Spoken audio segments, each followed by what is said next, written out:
మాత్రే నమః. నమస్తే అండి.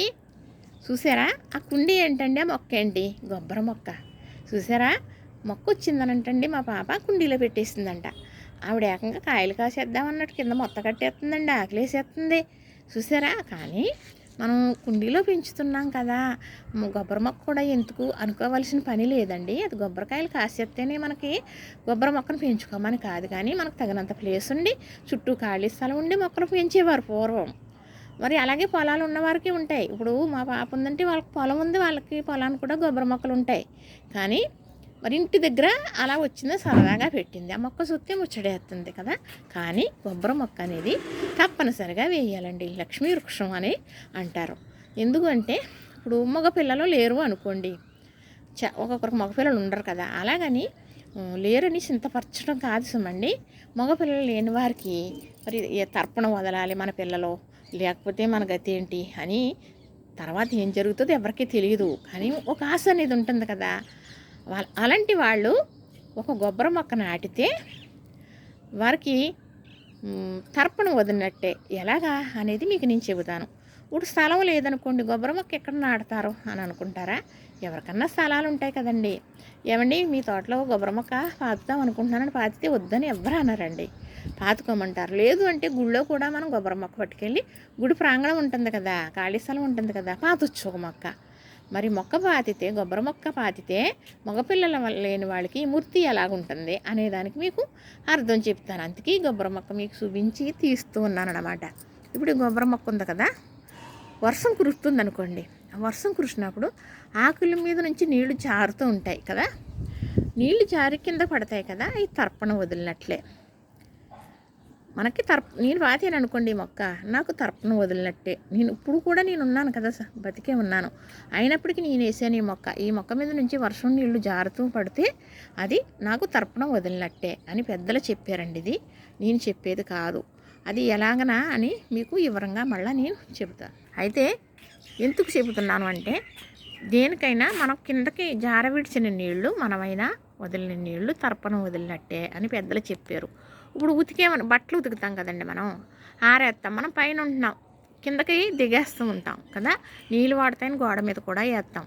ఆ నీళ్ళు కానీ ఎవరి మీదన్నా పడినాయి అనుకోండి, అది చాలా దోషం. అలానే మన కింద మొక్కలు ఉన్నాయనుకోండి, మొక్కల మీద పడ్డాయనుకోండి, మనం బట్టలు ఉతికిన అంటే పిండేసాం కదా, మురికంతా నీళ్ళు వాడటానికి వేసాం కదా అనుకోవద్దు. అలా పడ్డ నీళ్ళు మంచిది కాదు.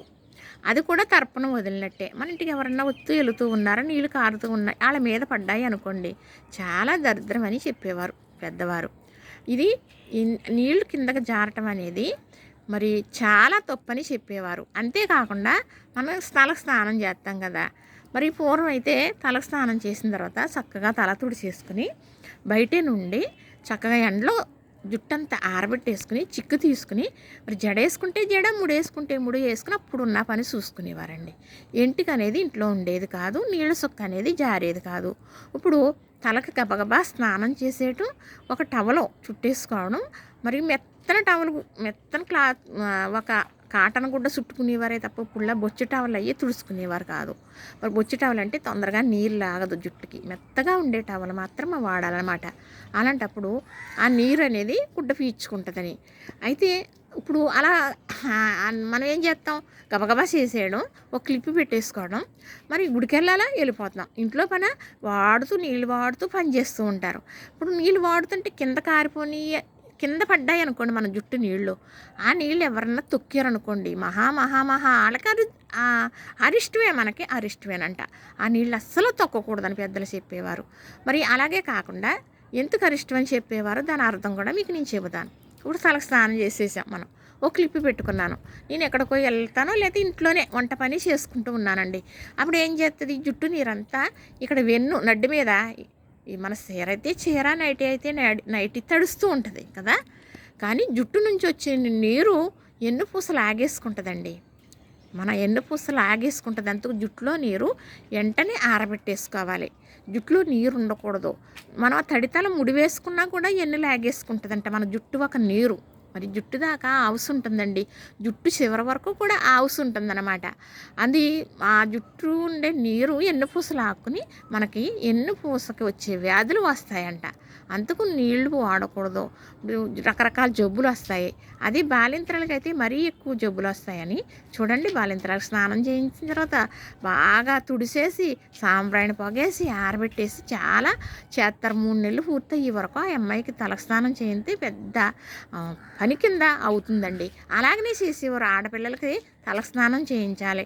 5వ రోజు స్నానం చేయించేవారండి. 3వ రోజు స్నానం ఎవరు చేసేవారు కాదు నెలసరి వచ్చినప్పుడు. అప్పుడు పురుష స్నానం లాగా నలుగు పెట్టి స్నానం చేయించేవారు. మా తరంలో మా అమ్మగారు అయ్యి మాకు అలానే చేయించారు. మా పిల్లల కాడ కొద్దులకి మాకు అంత తగ్గిపోయింది అనుకోండి. కానీ 5వ రోజు మాత్రం చేయించటం తెలుసు తప్ప నలుగు అనేది పెట్టి 5వ రోజు చేయించటమే. ఇంకా తల అంటారా, సాంబ్రాణి పొగలేదు వేయనిస్తారా ఇప్పుడు వాళ్ళు? కాదు కదా. కానీ అప్పుడప్పుడు వేయటం జరిగేదిలేండి. కానీ డెలివరీలు అయినప్పుడు మాత్రం ఏది ఎలా చేయాలో అలానే చేశానండి. ఇదంతా చెప్పుకుంటూ వెళ్తే ఇంకా చాలా ఉంటుంది. కానీ కొబ్బరి మొక్క గురించి చెప్తే తర్పణం వదిలేది, పిల్లలు లేని వాళ్ళు మొక్క పెడితే తర్పణం వదిలినట్టు వాటి మీద నీళ్ళు జారితే అని చెప్పాను కాబట్టి మరి దాని వెనకాల ఇదంతా చెబితే కదా మీకు అర్థమవుతుందని ఇదంతా చెప్పాను నేను. ఇప్పుడు ఏ మొక్కల నుంచి పడినా అంతే కదండి, కొబ్బరి మొక్కల నుంచి పడితేనా అని మీరు అనుకోవచ్చు. కానీ కొబ్బరి మొక్కకి ఒక విశేషం ఉన్నది, ఒక ప్రత్యేకత ఉన్నది. సీతాదేవి కూడా ఈవిడ్ని మరి నీ పిల్లల్ని పూజింతారు, నీ ఆకుల్ని శుభానికి వాడతారు అని ఈవిడికి వరం ఇచ్చిందట కొబ్బరి చెట్టుకి. ఎందుకు సీతాదేవి అడవులంపడ మరి వెళ్ళిపోతూ ఉంటే, అమ్మ వెళ్ళిపోతున్నావా అని కొబ్బరి చెట్టు ఏడ్చిందంట. ఆకులు ఇలాగా కప్పేసి కొబ్బరి ఆకులు సీతమ్మ తల్లిని ఏడిస్తే ఏడవద్దు, నీ పిల్లల్ని పూజిస్తారు, నీ ఆకులతో శుభానికి ఉపయోగిస్తారు అని మరి పెళ్లి పందిరేస్తామా, మరి అవసరాలైతే సాపలుతామా. కొబ్బరికాయ ఉన్నదనుకోండి, కొబ్బరికాయ లేనిది శుభం అంటే పని అవ్వదు. గుళ్ళో కొబ్బరికాయ పట్టుకెళ్తామా, ఏదైనా కూడా శుభానికే కదా వాడతాం. మరి ఈవిడికి అంత ప్రత్యేకత ఉన్నది కాబట్టి కొబ్బరి చెట్టుకి కూడా పేరు ఒకటి ఉన్నది. తర్వాత మళ్ళీ వీడియోలో మళ్ళీ చెబుతాను. చూసారు కదా, ఇదండి మొక్క. ఈ కొబ్బరి మొక్క అంటే దాని ఆయువు చూడండి, ఎంత చిన్న కుండీ చూసారా. అయితే ఇలా పెట్టారు. దానికి కుండీ బలం కాదు, అది ఎదగాలి అనుకున్నది అనుకోండి, చక్కగా అలా ఎదిగింది. నేల మీద వేసినా కూడా ఎదగకపోవచ్చు, దానికి టైం ఉంటుందండి. కొబ్బరి చెట్టు కూడా ఇప్పుడు ఒక కొబ్బరి చెట్టును చూసామనుకోండి, అది ఎంత ఆవుసుగలదో ఎన్ని సంవత్సరాలదో చెప్పేసేవారు పెద్దవాళ్ళు, తెలుసా. ఎందుకంటే ఆ గునుపులు ఉంటాయన్నమాట. ఆకు అది ఆకు రాలిపోయిన దగ్గర ఒక గునుపులా వస్తుంది. అది ఒక నెల అన్నమాట. నెలకు ఒక కొబ్బరాకు వేస్తుందంట, సంవత్సరానికి 12 ఆకులు వేస్తుందంట. ఆ లెక్కన బట్టి కొబ్బరి చెట్టు వయసు ఎంత మా పెద్దమ్మ చెప్పేసేవారు. ఇది దీనికి ఇంత వయసు అని.